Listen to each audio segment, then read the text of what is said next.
Bugün de sizlere Chow Yun-fat'ın möhtəşəm filmlərindən biri olan Əvəzedici Qatillər filmi haqqında məlumat verəcəyik.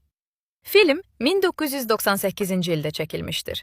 Filmdə Zetkov adlı polis, cinayətkar qrupun rəhbəri Terence Way'in oğlunu öldürür. Və bundan sonra Terence Way, Zetkovdan intiqam almaq üçün John Lee adında peşəkar qatilə Zetkovun azyaşlı oğlunu öldürmək əmrini verir. Amma John bu işi görməkdən imtina edir. Bu xəyanətdən sonra Terence Way həm John'u öldürmək, həm də yarımçıq qalmış işi tamamlamaq üçün yeni, daha qəddar qatillər tutur. John Lee ailəsini qorumaq üçün Çinə qaçmağa çalışır və bu yolda ona sənəd saxtalaşdırma mütəxəssisi Meg Coburn kömək edir. Onlar birlikdə həm peşəkar qatillərdən qaçmalı, həm də Zetkov və oğlunu xilas etməlidirlər.